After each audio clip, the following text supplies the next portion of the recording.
मैं जहाँ भी जाता हूँ देखता हूँ कि हर व्यक्ति गुस्सा ही रहता है। जिसको देखो वही गुस्सा है। अगर गाड़ी में चलता हूँ तो देखता हूँ कि सामने वाला गाड़ी वाला गाली बक रहा है। कभी कोई साइकिल वाले को गाली बक रहा है तो कभी साइकिल वाला किसी गाड़ी वाले को गाली बक रहा है। हर जगह देख रहा हूँ गुस्सा गुस्सा, हर कोई क्रोध ही क्रोध में हो रहा है। देखो जहाँ देखो वहीं क्रोध। जो अगर खुश भी दिखाई दे रहा हो तो ये मत सोच लेना कि वह खुश है, भीतर उसके भी क्रोध मौजूद होगा। एक हल्का सा कुरेद के तो देखो, देखो कितना क्रोध बाहर आता है। तो ये क्या होता जा रहा है कि हर व्यक्ति के अंदर इतना गुस्सा इतना गुस्सा। क्या ये क्या हो रहा है? हम कहाँ जा रहे हैं? गुस्सा करके क्या मिलता है किसी को? आपका नुकसान हो गया तो नुकसान तो हो ही गया। अब गुस्सा करने के बाद उसकी कोई भरपाई तो हो नहीं जाएगी। आपका एक बहुत ही कीमती फ़ोन टूट गया गिर के। अब आपका फ़ोन टूट के नीचे गिर गया। अब आप उस बच्चे पे गुस्सा करोगे जिस बच्चे ने वो फ़ोन तोड़ दिया। तो गुस्सा करने से, उसको मारने पीटने से क्या वो फ़ोन वापस सही हो जाएगा क्या? अगर सही हो जाता हो तो उसको मारो पीटो, उतना ही मत मारो, फिर तो डबल मारो, क्योंकि सही हो जाता है उससे। तो मारना फिर फलदायक है, तो मारना पीटना सही होगा। लेकिन मारने पीटने से भी कुछ नहीं होता, बल्कि फ़ोन तो टूट गया। अब हमारा शरीर को और हम कष्ट में दे देते हैं थोड़ा, अपना ब्लड प्रेशर हाई कर लेंगे। और कुछ लोग जो होते हैं फिर गुस्सा कर कर के भी बीमारियां आती हैं, गुस्से से भी बीमारियां आती हैं, ब्लड प्रेशर की बीमारियां हो गई, और भी बहुत सी बीमारियां होती हैं कि गुस्से की वजह से भी बीमारियां उत्पन्न होती हैं शरीर के अंदर। तो व्यक्ति गुस्सा क्यों कर रहा है? क्या गुस्सा करने से भी कुछ मिलता है? किसी में इतनी ताकत नहीं है जो आपको गुस्सा दिला सके। वो तो आपकी ही मर्जी से होगी तभी गुस्सा आएगा। आपकी खुद की मर्जी होगी आपको तभी गुस्सा आ सकता है, नहीं तो किसी दूसरे में इतनी दम नहीं है, इतनी हिम्मत नहीं है कि वो आपको गुस्सा दिला सके। क्योंकि गुस्सा कहाँ से आ रहा है? बाहर से नहीं आ रहा गुस्सा, गुस्सा आपके स्वयं के अंदर से आ रहा है। किसी ने आपको गाली बकी, वो तो बाहर बकी, लेकिन गुस्सा अपने अंदर से आया। गुस्सा बाहर से तो नहीं आया कि सामने वाले के शब्दों से ही गुस्सा आया हो या बाहर से ही बाहरी रूप से गुस्सा आया हो। नहीं, गुस्सा आपके स्वयं के अंदर से पैदा होता है। यानी गुस्सा मुझे पैदा हुआ, गाली उसने बकी, बाहर से मुझे अंदर से गुस्सा आया। यानी कि आपकी स्वयं की मर्जी के बिना आपको कभी गुस्सा आ ही नहीं सकता। अगर आपको कोई गाली बकता है, आप उसकी गाली को ही नज़रअंदाज कर दो तो आपके अंदर गुस्सा पैदा ही नहीं होगा। क्योंकि गालियाँ तो बनाई ही इसलिए गई हैं ताकि लोगों को गुस्सा दिलाया जा सके, लोगों के मान सम्मान पे चोट पहुंचाई जा सके। अब अगर लोग सोचते हैं कि गाली बकने से मेरा मान सम्मान कम होता है तो वे गुस्सा होने लग जाते हैं। ये व्यर्थ करते हैं, वो बेकार करते हैं। इस करने से उसे कुछ, ऐसा करने से उन्हें कुछ भी नहीं मिलता, बल्कि अपनी ही मन की शांति भंग हो जाती है। क्योंकि देखो, मीठा बोलने में क्या जाता है? कुछ भी नहीं जाता। अगर कोई व्यक्ति आपको गाली भी देता है तो आप उसको नज़रअंदाज कर दो। अगर आप नज़रअंदाज नहीं कर सकते हो तो आप उसको एक बार हंस के और वहाँ से चले जाइए। गारंटी दे रहा हूँ मैं इस बात की कि गुस्सा दिलाने वाले को खुद ही गुस्सा आ जाएगा, आपको नहीं आएगा। आप उसको बस एक स्माइल दे देना, वो गुस्सा दिलाने वाला जो आपको गुस्सा दिलाना चाहता था वो स्वयं के अंदर ही फूट पड़ेगा उसके, और वो स्वयं ही गुस्से में फिर और ज़्यादा बोलने लगेगा आपको, और ज़्यादा मुस्कुरा के वहाँ से निकल जाइए। देखना वो इतना परेशान रहेगा कि आपकी मुस्कुराहट तो वहीं ख़त्म हो गई, लेकिन वह व्यक्ति उस मुस्कुराहट से पूरे दिन परेशान रहेगा, पूरे दिन अपने मन को परेशान रखेगा, चिंतित रहेगा। अब वो गुस्सा उसके अंदर मौजूद हो गया, अब वो गुस्सा तो कहीं ना कहीं निकलना ही है। तो वो क्या करेगा? अपने घर जाएगा, घर पे जाएगा। अगर घर पे जाके अपने बच्चों पे गुस्सा करेगा, अपनी बीवी पे गुस्सा करेगा। अगर वो घर नहीं जा सकता, उसके बीवी बच्चे नहीं हैं, तो वो किसी कमज़ोर व्यक्ति पे गुस्सा व्यतीत करेगा। अगर कोई कमज़ोर व्यक्ति भी नहीं है उसके पास में, तो वो निर्जीव वस्तुओं पे गुस्सा व्यतीत करेगा, निर्जीव चीज़ों को फेंकेगा, तोड़ेगा, इस पे गुस्सा निकालेगा। तो ऐसा करके क्या हुआ? कुछ भी नहीं हुआ, स्वयं का ही नुकसान हुआ। आपने वो फ़ोन ख़रीदा था, गुस्सा आया कि वो फ़ोन तोड़ दिया, पता नहीं ना जाने फ़ोन पे किसी ने क्या बोल दिया कि फ़ोन ही फेंक के दीवार पे मार दिया कि फ़ोन टूट गया। आप थोड़ी देर बाद चिंता कर रहे हैं, अरे हमने ये क्या किया, अपना नुकसान कर लिया। तो गुस्सा आता ही है नुकसान कराने के लिए। अब आप खुद सोचो कि आप आप नुकसान चाहते हो या फ़ायदा। अगर आपको कोई गुस्सा दिला रहा है और आप एक स्माइल दे दोगे ना, तो वो गुस्सा जो है पलट के उसी के ऊपर चला जाएगा। फिर आपका कुछ भी नहीं बिगड़ेगा, लेकिन सामने वाले का बहुत कुछ बिगड़ जाएगा। तो मेरा तो सिर्फ इतना कहना है कि सबसे मीठा बोलो, क्योंकि प्रकृति, कुदरत भी नहीं चाहती कि आप गंदी ज़बान का इस्तेमाल करो, सख्ती से किसी से बोलो, क्योंकि प्रकृति भी ये नहीं चाहती। क्योंकि इसीलिए तो प्रकृति ने जीभ के अंदर हड्डी नहीं दी। अगर प्रकृति चाहती कि आप दूसरों से कठोर तरीके से बात करो, तो प्रकृति जीभ के अंदर हड्डी डाल देती। हड्डी कठोर होती है, लेकिन प्रकृति भी नहीं चाहती कि आप किसी से कठोर भाषा में बात करो। इसलिए प्रकृति ने जुबान के अंदर हड्डी ही नहीं दी। तो मेरा तो बस आपसे बस यही अनुरोध है कि इस व्यर्थ के गुस्से को त्याग दो।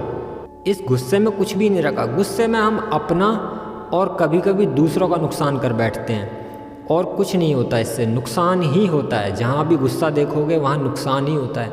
लेकिन ये कहना गलत भी है। काफ़ी बार ऐसा भी होता है कि गुस्सा करने में कुछ फ़ायदा भी हो जाता है। जैसे कि अगर किसी का बच्चा नशा करता है या कोई गलत काम करके आया है या नशा करके आया है पहली बार, तो उसके जो परिजन हैं, अभिभावक हैं, अगर उस पर गुस्सा नहीं करेंगे तो वह बच्चा उस नशे को अच्छे के रूप में ले लेगा। इसलिए अभिभावक, परिजन उस बच्चे के ऊपर गुस्सा करने लग जाते हैं, और गुस्से के डर के कारण फिर वह बच्चा फिर दोबारा उस नशे को नहीं करता है। उस नशे को क्या, फिर वह किसी नशे को नहीं करता है। तो इस जगह पे गुस्सा काम आ गया। लेकिन व्यक्ति पे निर्भर करता है कि व्यक्ति अपना गुस्सा किस तरीके से और किस जगह पे व्यतीत कर रहा है। लेकिन मैं देखता हूँ, जब मैं बाहर निकलता हूँ तो देखता हूँ कि बेवजह, बेफजूल कोई बात भी नहीं है, और लोग जो हैं बेकार में गुस्सा पे गुस्सा हो जा रहे हैं। कोई किसी को गाली बक रहा है, कोई किसी को मारने को भाग रहा है, कोई किसी को कुछ बोल रहा है, कोई किसी को कुछ बोल रहा है, और होता कुछ भी नहीं है। कुछ भी नहीं मिलता इसको करने के बाद में। बस अपने मन की शांति को भंग कर बैठते हैं, अपने पवित्र हृदय को भंग कर देते हैं, उसको दूषित कर देते हैं। गुस्सा करने से क्या होता है? गुस्सा करने से अपना हृदय दूषित हो जाता है। अब एक बार हृदय दूषित हो गया, फिर उसमें प्रभु का नाम सिर्फ ज़बान पे ही रह जाता है, हृदय तक तो कभी आता ही नहीं है वह। क्योंकि अब हृदय में इतने ब्लॉक हो गए हैं, हृदय तक के रास्ते में गुस्से ने इतने ब्लॉक लगा दिए हैं कि अब ज़बान से हृदय तक नहीं उतर रहा वो नाम। अब राम तो बोलते हैं आप, राम जी, कृष्ण जी की भक्ति में आप लीन रहते हैं। कृष्ण जी की भक्ति आप ऐसी करते हैं कि उनको निलाए बिगर, उनकी, कृष्ण जी की मूर्ति को निलाए बिगर आप भोजन नहीं खाते। पहले आप कृष्ण जी की मूर्ति को निलाते हो, उसके बाद आप भोजन खाते हो। लेकिन ये तो आपकी अच्छाई हो गई कि आप पहले कृष्ण जी को निलाते हो, उनको भोग लगाते हो, उसके बाद आप स्वयं खाना खाते हो। ये तो आपकी अच्छाई हो गई। लेकिन एक दूसरी तरफ इसकी विपरीत भी है। और विपरीतता क्या है कि आप दूसरों से जाके दूसरों की चुगलियाँ करते रहते हो, आप दूसरों को जाके गालियाँ बकते रहते हो, दूसरों की आप बुराइयाँ करते हो, निंदा करते हो, और जिन लोगों को आप जानते तक नहीं है, जिनके बारे में आप पूरी जानकारी भी नहीं रखते हो, उन लोगों के बारे में भी आप अपने मन से बना बना के जानकारियाँ भर देते हो। तो ऐसा करते हो आप। ऐसा करके आपकी प्रभु की भक्ति करने का कोई फ़ायदा नहीं रहा। प्रभु नहीं आ रहे आपके घर पे।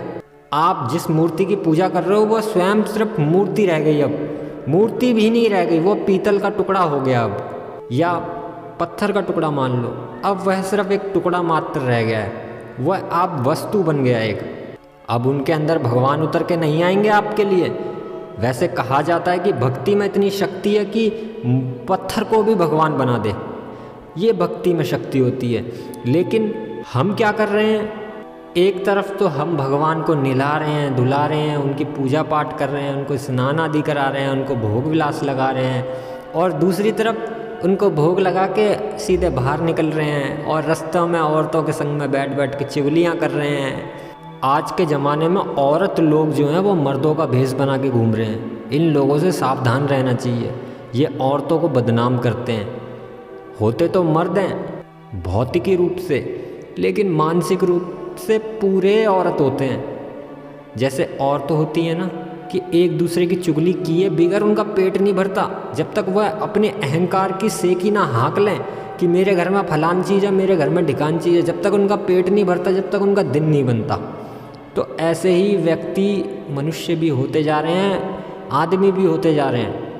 मेरी इस बात का बुरा मत मानना। मुझे पता है कि काफ़ी औरतें भी मुझे देख रही हैं, मुझे सुन रही हैं, तो ये मत सोचना कि मैं आपको बोल रहा हूँ। देखो, हर जगह जाइए, व्यक्ति आपको अच्छे भी मिलेंगे, व्यक्ति आपको बुरे भी मिलेंगे। तो मैं उन बुरे लोगों की बात कर रहा हूँ।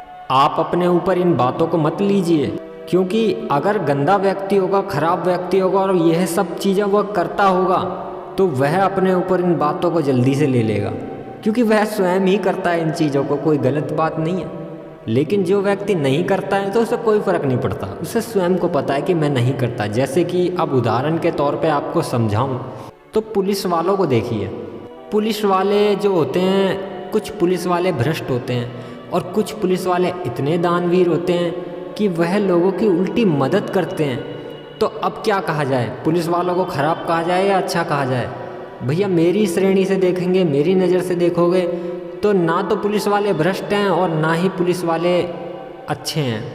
क्योंकि देखो, एक मछली, कहते हैं ना कि एक मछली पूरे तालाब को गंदा कर देती है, एक मछली के कारण पूरा का पूरा तालाब बदनाम हो जाता है। तो उसी तरीके से किसी पुलिस वाले ने भ्रष्टाचार किया, किसी पुलिस वाले ने घूस ली, अब उसकी किया हुआ काम की वजह से वो पूरा का पूरा डिपार्टमेंट ही बदनाम हो जाता है। तो ऐसे मत कीजिए, उन कामों को करना छोड़ दीजिए, ताकि हम अपनी तो और अपने साथ साथ अपने डिपार्टमेंट की भी रक्षा कर पाएँ, उनका भी मान सम्मान को और ज़्यादा बढ़ा पाएँ। तो इसलिए मैं उन औरतों और उन मर्दों से, सबों से मैं कहना चाहता हूँ कि जो भी व्यक्ति बेफजूल में छोटी छोटी बातों पे गुस्सा करते रहते हैं, ये बेकार का काम करते हैं। वह जानवरों की तरह करते, जैसे एक जानवर है ना कि एक कुत्ते को लात मारिए वो तुरंत घुर्राने लग जाएगा। तो ये जानवरों के काम होते हैं छोटी छोटी बातों पे गुस्सा होने के। लेकिन आप मनुष्य बन चुके हो, अब आप जानवर की श्रेणी से उच्च स्तर पे आ चुके हो, तो अब तो गुस्से को त्याग दो। जहाँ ज़रूरत हो सिर्फ वहीं गुस्सा कीजिए, बेफजूल में हर जगह गुस्सा मत कीजिए।